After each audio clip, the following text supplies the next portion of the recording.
guys ready for some stories?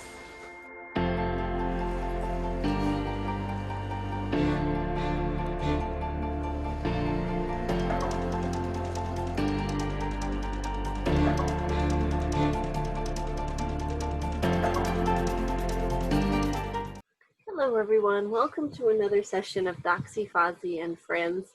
My name is Shannon and I have with me my two special friends. This is Doxie and Fozzy Bear, and they're our double team of certified therapy dogs. Fozzy, come on, sit. Thanks. Unfortunately, we have to start off our session today with some bad news. In our previous session, you met Doxie's mom, Rita, the little Chihuahua mix. We knew that she was old and that she was declining in health, but we didn't realize how soon that would be. Later that night, after our session with her, she passed away. So it was peaceful. We all got to say goodbye. Yeah, we did. And these guys helped comfort me. But we're a little sad today, missing our pack member. So we're gonna do this reading session in her honor. And we're gonna start off with another of our friends, The Adventures of Lucy Lou, The Big Job by Sally Rogers. And Lucy Lou has also passed away, this beautiful doggie that we heard a story about. But her memory lives on in some other pups that they have rescued. And they also have a YouTube channel, which is educational like ours. So highly recommend checking it out. The Adventures of Lucy Lou, The Big Job by Sally Rogers. Illustrated by Marcy Heinrichs.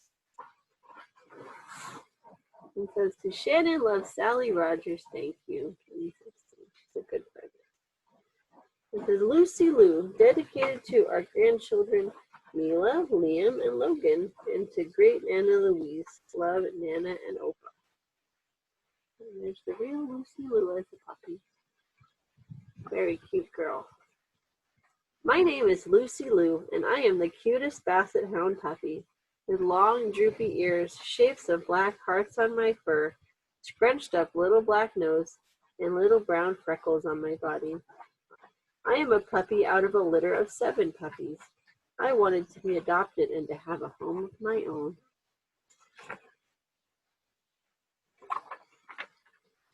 I kept waiting and watching as all of my brothers and sisters were adopted and sent to new homes. I knew I was destined for a special job. A handsome man named Mr. Sam came to see me.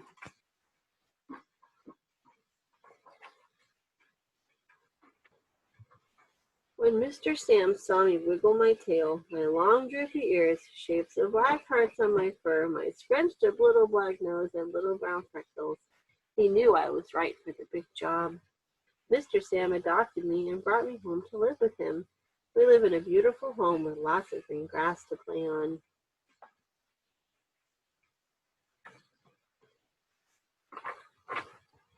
Mr. Sam brought me a beautiful pink pillow to sleep on.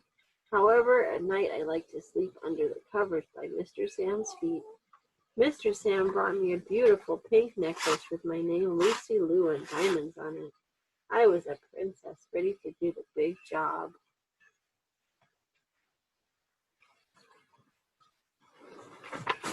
Mr. Sam said, Lucy Lou, you have a big job to do. I thought and thought what the big job would be. Mr. Sam worked in an office in our home. Maybe that's where the big job is for me. I went to the office and sat down in Mr. Sam's chair. I looked at the computer, thinking, what could the big job be? I saw on his desk a Bluetooth from Mr. Sam's phone. The Bluetooth was ringing. I decided to pick it up and chew it. Mr. Sam came in and said, oh no, Lucy Lou. I guess being Mr. Sam's office assistant wasn't the job he had planned for me.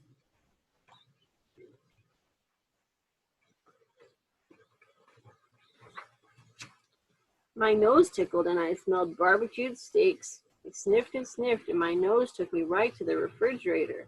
Maybe this is where the big job is going to be. I pushed with my nose on the refrigerator door and it popped open. There on a plate were the barbecued steaks. Ooh. I took one steak out with my mouth and I headed for the door. I pushed open the door to the backyard and headed out to the grass. All of a sudden I heard Mr. Sam yelling and he said, "Oh no, Lucy Lou." I guess being Mr. Sam's official taste tester wasn't the big job he had planned for me. Next I went to the bathroom and noticed Mr. Sam's electric razor on the counter. Maybe Mr. Sam needs a shave. Maybe this is where the big job is going to be. Since I have short basset hound legs, I jumped onto the toilet and then onto the counter to retrieve the electric shaver for Mr. Sam.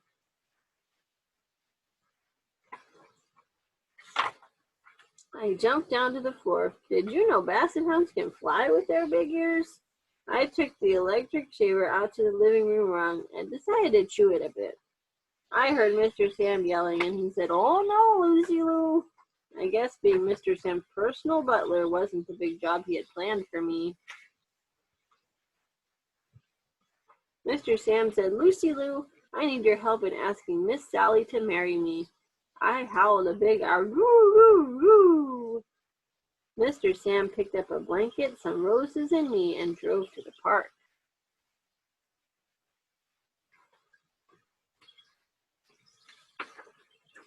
At the park, I met Mr. Sam's friends Heather and Mike. Mr. Sam had asked them to help us too with the big job.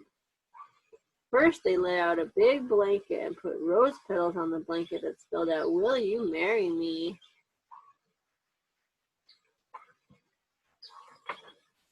Mr. Sam put a diamond ring on my collar. He then asked his friends if they would watch me until he came back with Miss Sally. Mr. Sam went and picked up Miss Sally and drove her back to the park.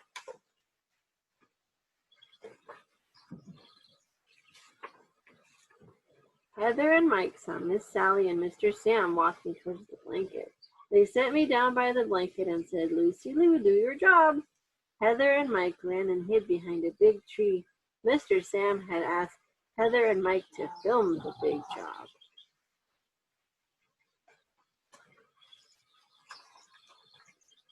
Mr. Sam and Miss Sally walked to the blanket. Miss Sally saw the shapes of black hearts on my fur, my cute scrunched up little black nose, my little brown freckles on my body, and my tail wagging. She quickly picked me up. She read the rose petals on the blanket, "Will you marry me?" and saw the diamond ring on my collar. Mr. Sam bent down on one knee and asked Miss Sally, "Will you marry me?" Miss Sally looked at Mr. Sam and looked at Lucy Lou and said yes. Aww. Next came a magical wedding day where I had a wreath of flowers around my collar and held the wedding rings while Mr. Sam and Miss Sally were married. After the minister pronounced them husband and wife and they kissed, I let out another big howl. "A roo, roo, roo!"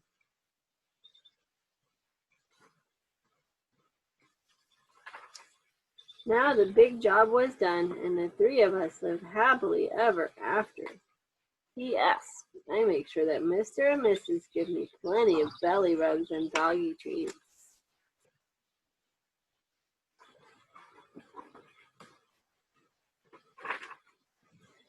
Maxwell and Daddy Sam, aka Boo Boo Bear. Look for the adventures of Lucy Lou, the lightsaber rescue, starring Lucy Lou and Max. That's how Lucy Lou and Mr. Sam look.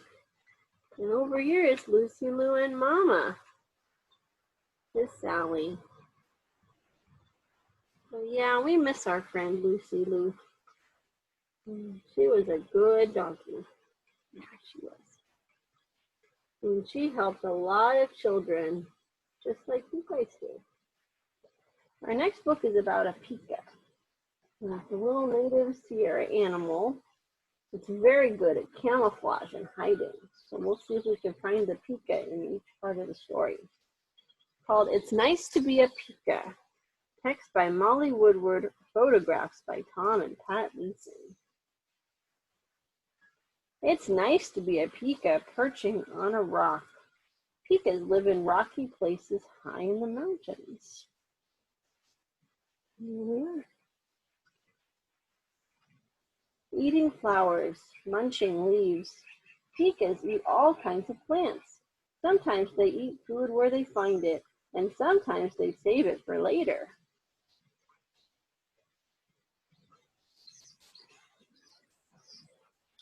Going for a walk. Pikas live in neighborhoods with other Pikas. Each has its own area to protect. But wait!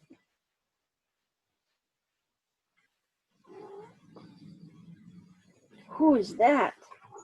Hawks eat Pikas. If a Pika sees one, it yells toward everyone in the neighborhood. Meep, meep!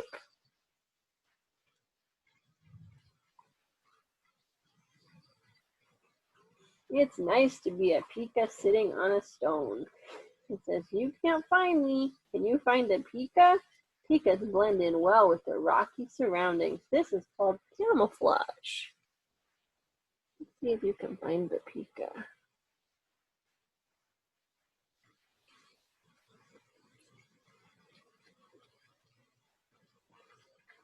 Saving up for winter. During the summer, Pikas collect plants to save and eat all winter long. People call this haying. This Pika has made a nice big hay pile.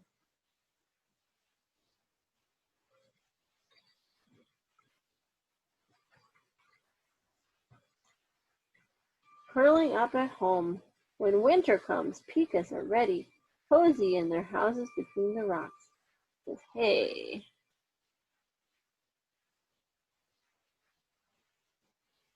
Who is that? Coyotes have a hard time sneaking up with Pikas around. Meep, meep!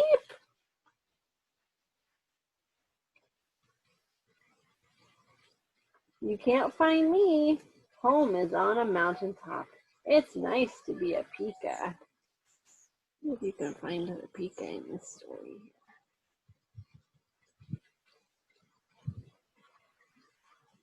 The end. And there's a little Pika running on the rock right there.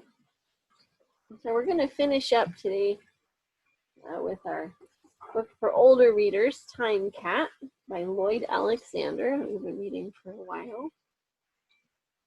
And we just left Japan with Jason and his time-traveling cat Gareth. And now we're going to Italy, 1468. And we are on chapter 10, Audra Noel.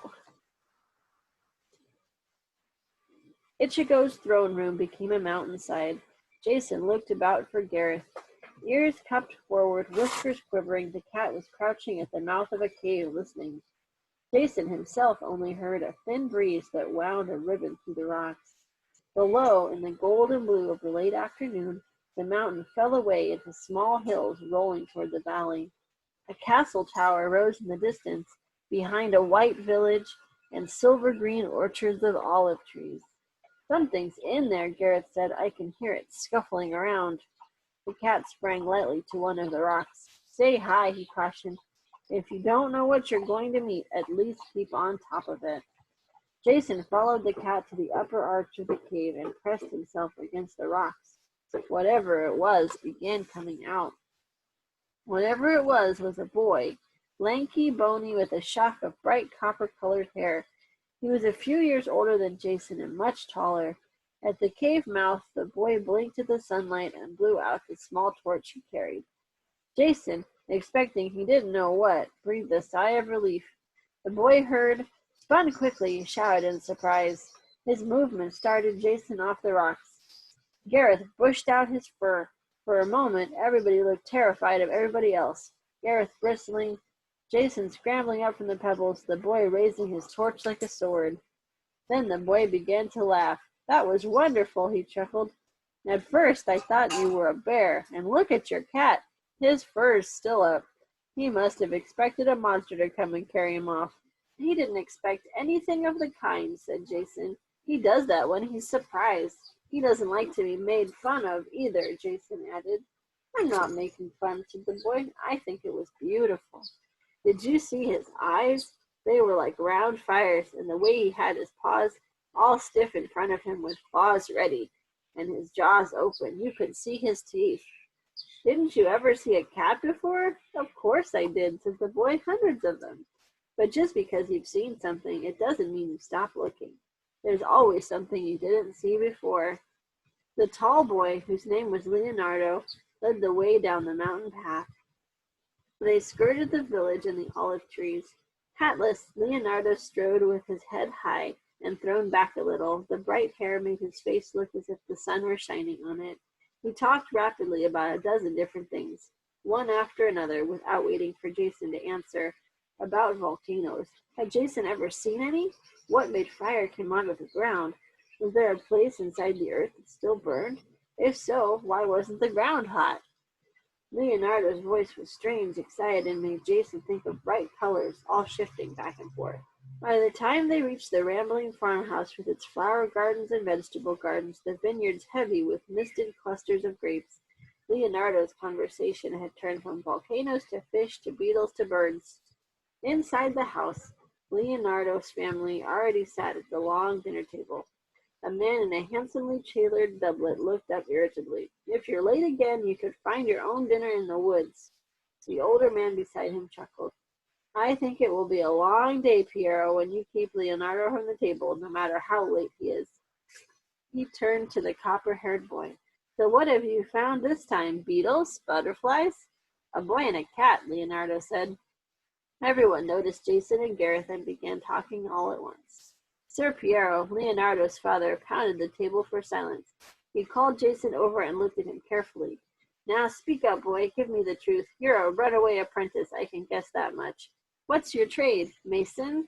Clothmaker? Who's your master? What is his guild? Food before question, said the older man with a wink at Jason. He was, as Jason learned, Leonardo's uncle, Sir Francesco. At least let him stay a while, Leonardo said. Sir Piero grumbled, but gestured Jason to a seat at the table. Gareth curled at the boy's feet. Leonardo's mother, his stepmother, Jason discovered later, a frail woman with a pale, kindly face, called a servant for extra plates. Sir Piero was still annoyed. Leonardo must learn to be punctual, he said to Francesco. All this wandering around, climbing mountains, finding stray cats and runaway apprentices. You tell me, Francesco, is this a discipline for the mind? A notary must have discipline. There is time, Sir Francesco said. Time, cried Piero. None at all. He is half grown already. No, he must come to Florence and begin his work. Every Vinci has been a notary. A knock at the door interrupted Sir Piero. In came a heavy-shouldered, red-faced man, a farmer, Jason judged, carrying a flat piece of wood. Ah, Jacopo. Sir Piero turned. What brings you here? The farmer doffed his round cap and made a quick bow to the family. I would ask a favor, Sir Piero, he said, not for myself, for my wife. You know the ideas women get. He held out the piece of wood. She has decided now that we must have a picture for our bedchamber. I had cut this board from one of my fig trees, you know, the one that the storm blew down, and nothing will satisfy her but an artist must paint something on it. Sir Piero looked at the board and turned it around in his hands. It's a little crooked, he said. The surface is none too good.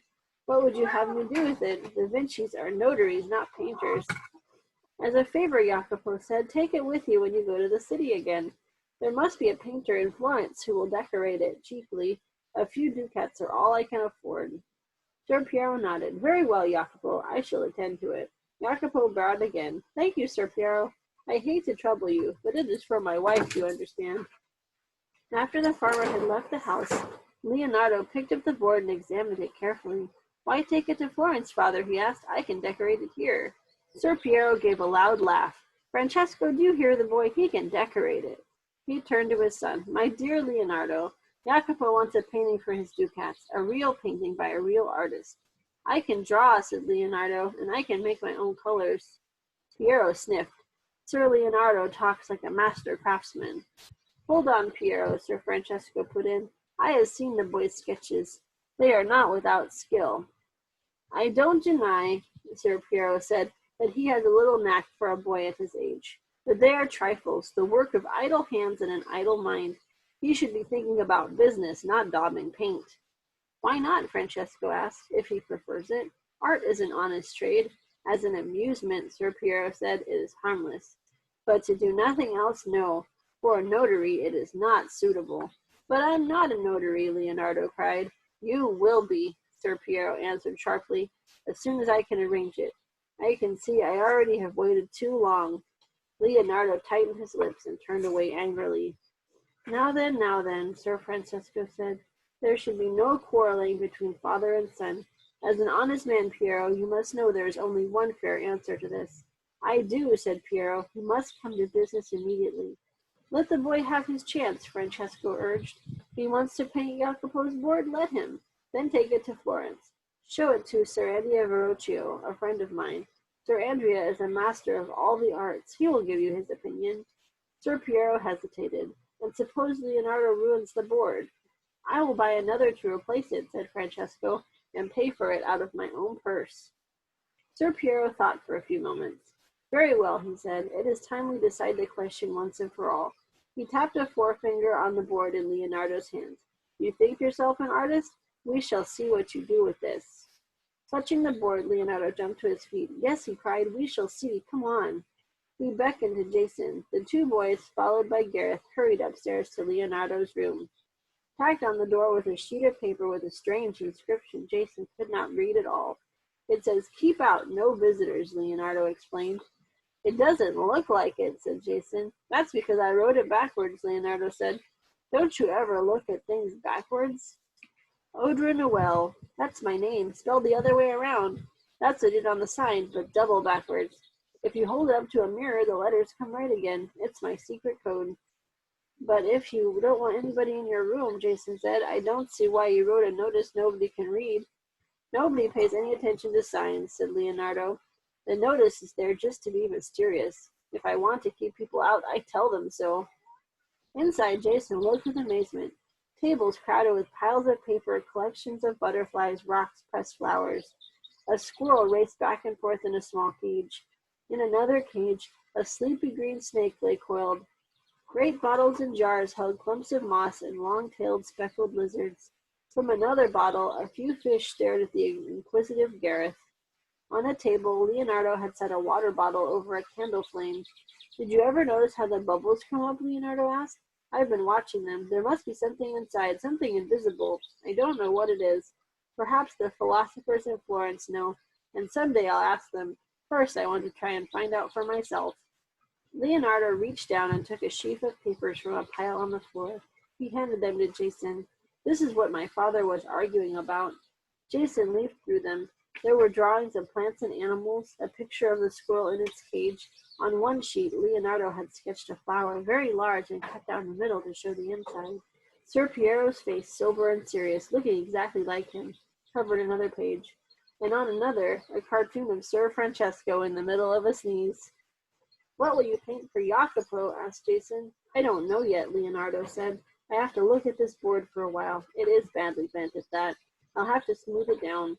The boy pushed aside the papers and cleared a space on the table. He arranged the board, pulled over a candle, and sat down. The candlelight on Leonardo's coppery hair reflected in the boy's face a golden haze. He frowned, bit his lip, and squinted at the board, first from one angle, then another. What are you going to do now? Asked Jason. Leonardo did not answer, nor did he answer when Jason repeated the question. The boy seemed to have forgotten completely that anyone else was in the room. There was, Jason saw, no use in talking to him anymore. Leonardo's attention was on the work in front of him and nowhere else. Jason closed the door quietly as he left the room. He and Gareth found their way down the hall to the room Leonardo's mother had prepared. I've never met anyone like that, Jason said. I've never known anybody who watched everything so much. Cats do it, Gareth said. You'd be surprised how much a cat can learn just by watching. From Leonardo's room came a muffled explosion and the tinkle of glass. That must be the water bottle, Gareth said. I was afraid that would happen if he kept on boiling it. Jason expected to hear everyone in the house running to Leonardo's room, but there were no further sounds. The Vinci family, Jason decided, must be used to explosions. All right, well, we will find out what happens in our next session. Pretty cool. So for our next bit of training, I'll show you guys how to do the shake to me. So of course, that's where a dog offers his foot and you shake it. You've seen these guys do it several times. Good job. So it's pretty easy to get a dog to learn how to do shake. The way that I taught these guys is once they knew sit, I would put them in a seated position or lying down, either one works. And then I would simply pick up their foot and then give them a treat. And then pick up their foot and give them a treat. And again, not saying the word yet because they don't know what that means, but just pick up the foot, give them a treat. And then I would kind of hold out my hand and I would wait. And if they moved their foot, then I would pick up their foot, give them a treat.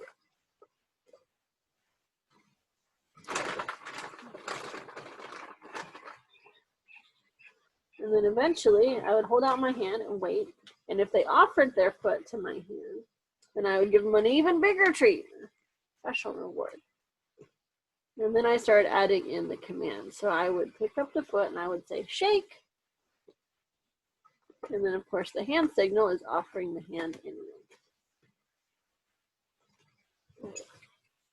Shake. Good.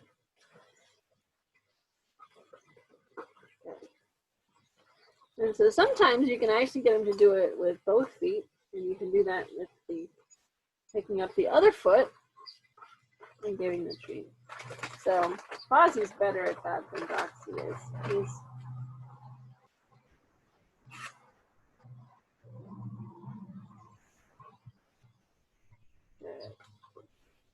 You can see Fozzy will do it with both paws.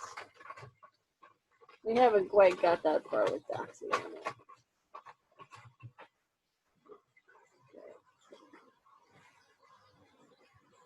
I suppose we could work on Doxie right now.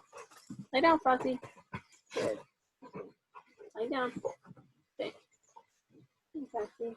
Okay, we got that one. We're going to try this one now. Again, I'm just picking up his foot, and I'm using my other hand, so he knows the difference.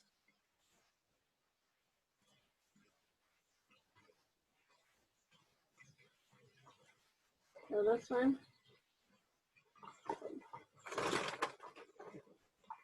Pick up his other foot with my other hand. And then when he sees the other hand, then he'll do the correct cue. So he's picking it up, taking it. Now he's still trying to use the other foot. Pick up this foot.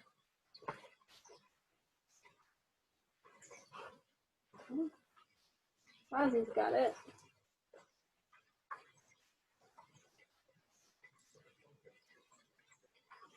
If he offers his other hand, I just back up. And then I'm going to pick up the other foot.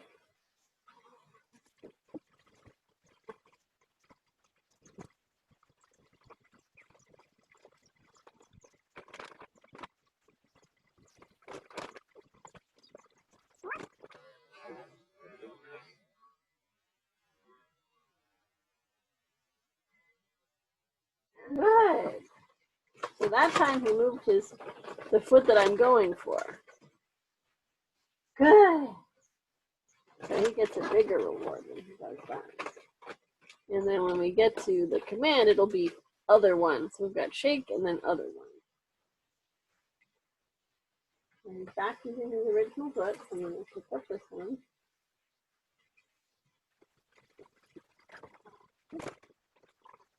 Other one. Shake. Good. We'll do other one. Fozzy. No. No. Other one. Good. Other one. Good. And he moved his other foot.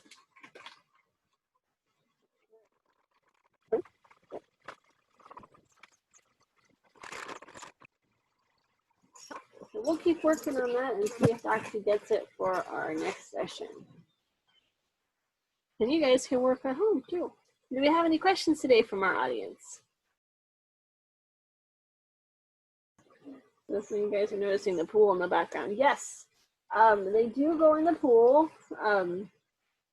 They don't do it very much because they prefer to water in different ways. They'll drink from it, but they don't usually go in unless I ask them to go in. And then they like it, at least the little ones. Fozzy doesn't like going in so much, but he loves playing with the sprinkler. So that's his favorite. We call it Water Friend. So we might do that for a later session. You can see how he plays with Water Friend. He jumps around and just gets all wet. So since it's a little bit warmer weather, we might do that a little bit later. Any other questions? Do they like car rides? Well, Doxie doesn't really like car rides. He loves it when he gets there, but he doesn't really like the journey. So he usually stays snuggled down behind the seat on the floorboards and just tries to pretend it's not happening. But Fozzy loves car rides. We don't let him stick his head out or anything because, I'm afraid for his safety. But he loves looking out the window, and he especially loves going through the drive-thru because everybody sees him and says, "Oh, what a handsome dog." And so not only does he get all kinds of praise, but he also sometimes gets some food from the drive-thru. So that's his favorite. Car rides to either the dog park or the drive-thru. All right, anything else? Okay, I guess we're done. Good job. Let's say goodbye. Good job. All right, we'll see you guys next time. Thanks.